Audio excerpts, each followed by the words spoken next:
역사처럼 동서가 만나서 평화를 이루고 남북이 만나서 통일을 이루는 그날이 되었으면 합니다. 네. 속히 왔으면 좋겠다는 생각이 있습니다. 네, 바야흐로 2016년 마지막 달을 맞이하고 있습니다. 강림절은 제 3주이기도 하고요. 12월은 둘째 주이기도 합니다.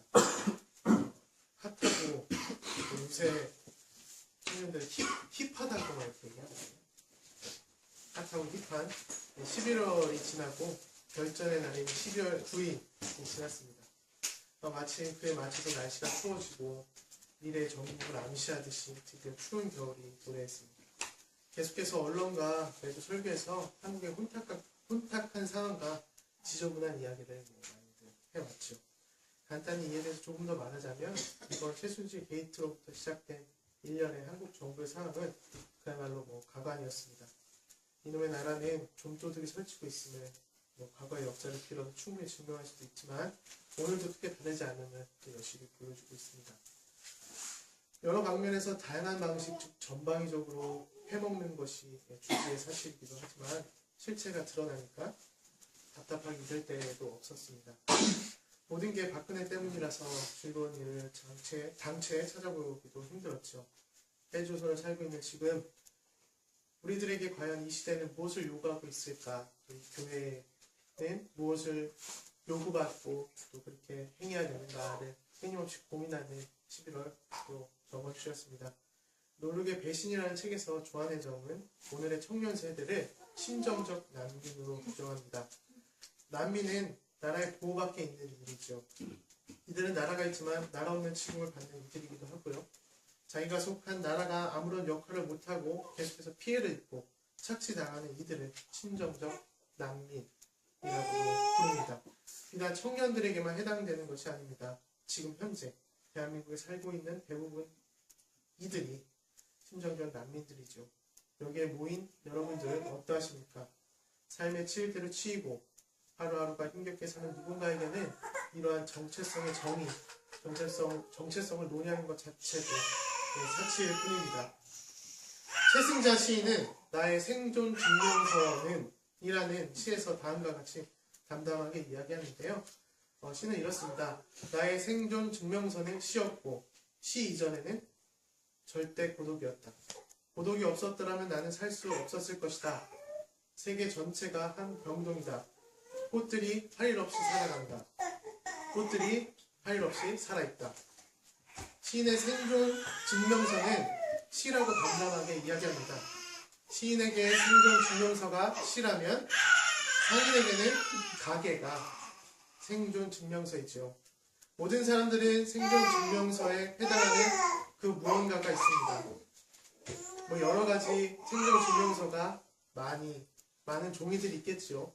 그 중에 하나가 저는 이제 목사라는 타이틀이 하나 더 생긴 것 같기도 합니다.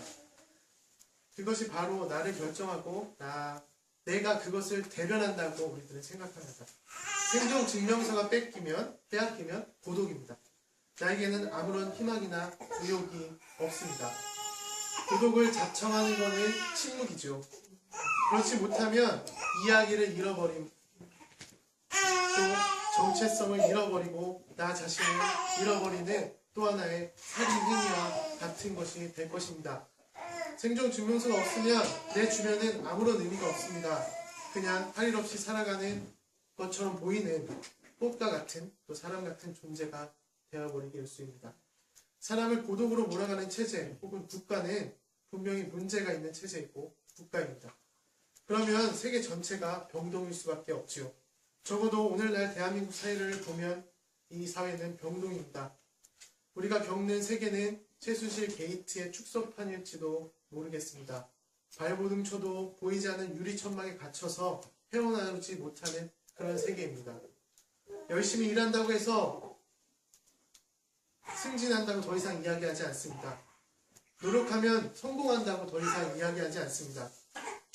사람의 노력은 지질이 못난 사람들이 하는 것처럼 매도해버립니다. 왜냐하면 출발 자체가 다르기 때문입니다. 우리는 왜 공부할수록 가난해지는가에서 라는 책에서 천주희라는 사람이 사회 첫 발을 내딛기 위해 준비하는 오늘의 대학생들 이렇게 분석합니다. 학자금 대출에 대한 문제는 금수저와 흑수저 사이의 계급 갈등이 아니다. 오히려 채권자와 채무자 사이의 계급 갈등으로 보아야 한다. 부모가 잘 사는 아이도 못 사는 아이도 오늘날 새로운 채무자 계급으로 출현하고 있다. 따라서 학생 채무자의 출현은 역으로 교육이라는 장에서 누군가 빚을 진다는 것뿐만 아니라 누군가 빚을 지게 하는 것을 동시에 사유하도록 한다라고 얘기하는데요. 교육뿐만 아니라 우리 주변을 채권자, 채무자 관계로 모두 만들어버렸습니다. 무언가에 얽매인다는 것은 특히 생활권이 이렇게 저당 잡힌다는 것은 생각보다 우리의 삶을 아주 작은 부분까지 압박합니다. 그 압박은 우리의 사소한 행동까지도 조절하고 억누르지요. 그래서 우리가 추운 날씨와 차가운 바닥에서 수재가는 것이 할 일 없이 나온 사람처럼 비추는 게 우리의 현실입니다. 우리의 사회이기도 하고요. 저번 주에 저희 규현이 증조 할아버지죠. 아니 이제 만으로는 89세인데요. 이제 90살이 되셨어요. 이제 토요일 날 가서 생일 파티를 하는데 그때는 160만 나왔잖아요. 토요일 날 160만 나왔는데 할아버지가 저희한테 저 160만 다 돈 주고 우리가 계산해줘 1,000원만 해도 얼마인지 아시냐 이렇게 해서 그렇게 부자들이 없다 여기에 이렇게 얘기하셨는데 이게 할 일 없이 나온 사람들처럼 그렇게 취급해버리기 일수입니다. 그래서 이런 사회는 미래가 없다고 생각합니다. 그리고 생존 증명서를 잃어버렸는데도 불구하고 사람들은 우리를 생떼에 부리는 이들로만 취급하는 사회입니다. 이렇게 내몰린 이유가 이렇게 투쟁하는 이유가 체제나 법 때문이라고 알려고 들지 않습니다. 어찌 보면 우리 주변에 사람들이 고독에 빠져 있는지 모르겠습니다.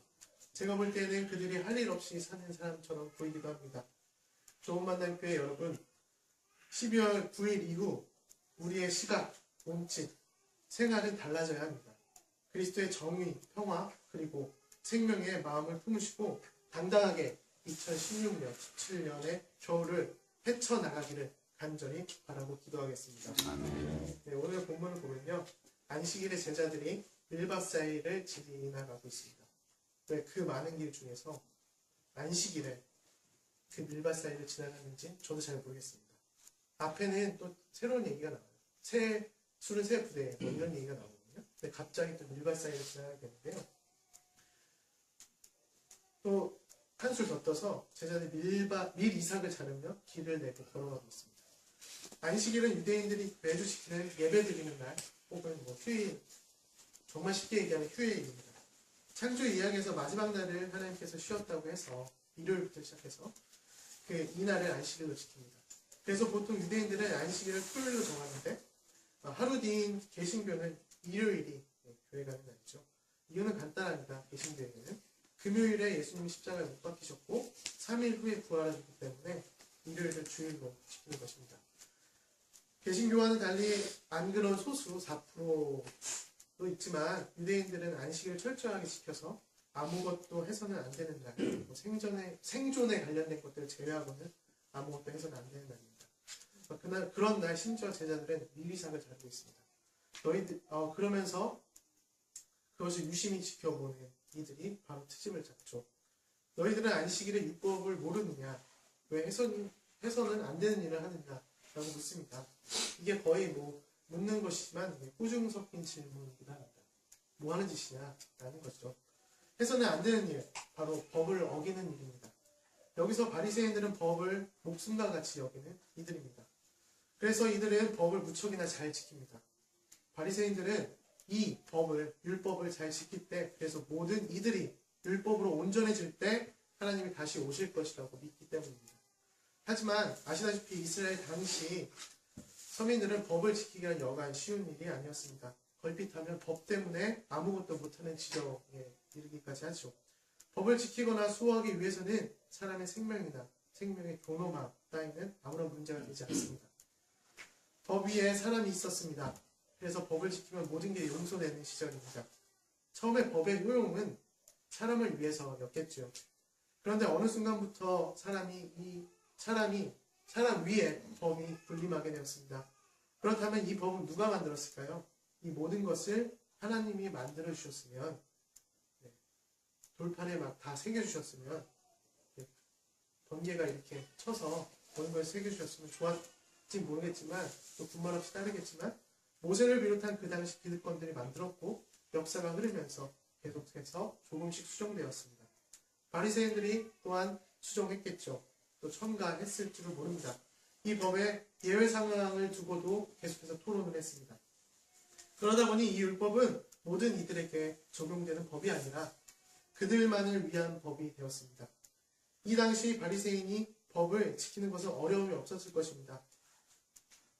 이번 경우에도 마찬가지죠. 밀이삭을 자를 때 만약 바리새인들이나 그렇진 않겠지만 만약에 가정을 한다면 바리새인들이나 특히 고위 관료나 귀족들이 밀이삭을 자를 때 어떠했을까요? 그들이 직접 밀이삭을 잘랐을까요? 아닙니다. 노예나 일꾼들이 이 일을 하겠죠. 이들은 죄를 짓지 않습니다. 그래서 얼마나 쉬운 법안입니까? 행위하는 사람만 처벌을 받습니다. 지금 대한민국의 법도 마찬가지입니다. 대한민국의 법은 특권층에 유리한 법이 많습니다. 특히 기득권들에게 유리한 법이 무척이나 많죠. 가장 희귀한 법인 국가보안법이 아직도 존재하고 세입자 관련된 법과 상가법 관련된 것도 가진 자들에게 유리한 법이 됩니다. 그리고 모든 법들이 서민들을 옥죄거나 감시하는 법안들이 많습니다. 보통은 내가 하면 합법이고 남이 하면 기득권들이 하면 어떻게든지 합법으로 만들어 버리는, 서민들이 하면 불법이고 어떻게 하면 기득권들이 하면 합법으로 만들어 버리는 게 대한민국의 기득권들이죠. 이번 정권을 통해서, 군부 정권을 통해서 여실히 드러난 여러 가지 사건들이 있습니다.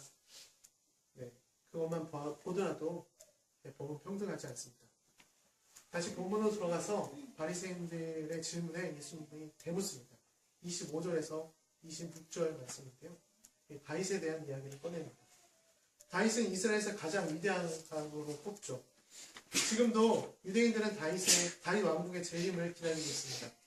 그 다윗의 예를 들면서 다윗 왕도 이랬는데 왜 그러냐? 그럼 다윗 왕은 더한 죄도 지었는데 이 사람은 어떻게 설명할 수 있겠느냐라고 대묻습니다. 26절에서 보면 재단에 있는 빵을 먹었습니다. 오늘의 빗대어 보면 생존의 갈림길에 서 있는 이들이 거리에 나왔을 때 불법 점거로 하고 교통법을 위반했다라고 하고 불법 집회를 했다고 합니다. 그런데 용역 깡패를 부르는 것, 공권력의 폭력을 사용하는 것 등은 누구에게도 법적 잣대를 들이대지 않습니다. 이 법적 잣대는 그 사람이 누군가가 더 중요한 것이 법 자체가 중요한 것이 아닙니다. 이것이 법입니까? 절대 법이 아닙니다. 만인 앞에 평등한 법입니까? 그렇지 않습니다. 다윗은 죽을 죄를 졌습니다. 제단의 빵은 먼저 하나님을 위한 빵이고요. 그 제단에 들어갈 수 있는 것은 제사장을 제외한 제사장만 들어갈 수 있는 제단이었습니다. 웬만한 사람들은 지성소 근처에도 못 가고요. 하나님의 이름을 똑바로 부르지도 못하는 그런 서슬퍼런 건의가 있었던 곳입니다. 근데 위대한 왕, 이스라엘에서 제일 손꼽히는 왕은 이 빵을 먹습니다. 다윗은 죽어야 마땅합니다. 그런데 다윗은 죽지 않습니다. 법이 만인 앞에 평등하지 않음을 보여주는 사례이고 결정적으로 법이 아무런 역할을 못한다는 사실을 여실히 보여주는 사건입니다. 그렇다고 해서 제가 박근혜를 비호하는 건 아니고요. 위대한 왕은 아니잖아요. 하여튼 그렇긴 한데, 그리고 마지막 예수님이 이렇게 말씀하십니다. 안식일이 사람을 위하여 생긴 것이지 사람이 안식을 위하여서 생긴 것이 아니다. 그러므로 인자는 또한 안식일에도 주인이다 라고 얘기합니다. 안식일의 주인은 바로 인간이라는 것이죠. 법의 주인, 이 나라의 주인은 바로 국민이라는 이야기입니다. 어떠한 것도 어떠한 법도 생명의 가치, 인간의 가치에서 벗어나면 그 법은 악법이고 반드시 고쳐야 할 법이라는 것입니다. 율법도 마찬가지입니다. 우리가 당한 그 모든 법들도 마찬가지라는 거죠. 다시 한번 생각해 봐야 한다는 것입니다. 이것이 하나님의 방식입니다. 짐 월리스는 회심이라는 책에서 하나님을 아는 것을 이렇게 말합니다. 성경이 경제적이고 사회적인 정의를 요구한다는 점은 교회가 기정 질서에 적응함에 따라 금세 깨끗이 제거되었다. 그러나 하나님을 아는 것은 가난한 자들을 사랑하고 억압받는 자들의 송사를 듣고 변화하는 것이다. 하나님의 백성이 가져야 할 관점은 제도, 체제, 사회를 그 희생자들의 관점에서 바라보는 것이다. 라고 얘기합니다. 법의 평등은 만인에게 적용되어야 하는 것입니다. 박근혜에게도 마찬가지죠. 세월호 참사의 철저한 진상조사를 통해서 철저한 법 적용이 필요하고요. 여러 간첩 조작 사건, 초유의 정당 해산 사건, 그리고 아직도 차가운 길이나 천막에서 해방의 그날을 기다리고 있는 모든 이들에게 이 안식의 주인이 사람이라는 것, 또 인자가 안식의 주인이라는 것을 반드시 나타내야 될 것입니다. 말씀을 마치겠습니다. 강은교의 빨래 너는 날이라는 시가 있습니다. 이 시의 일부분이 이런데요. 매년 똑같은 날 비슷한 풍경이 반복되곤 하지만 유독 기억에 남는 생일이 있다면 반드시 기억하고 싶은 추억이 깃들었기 때문이겠지.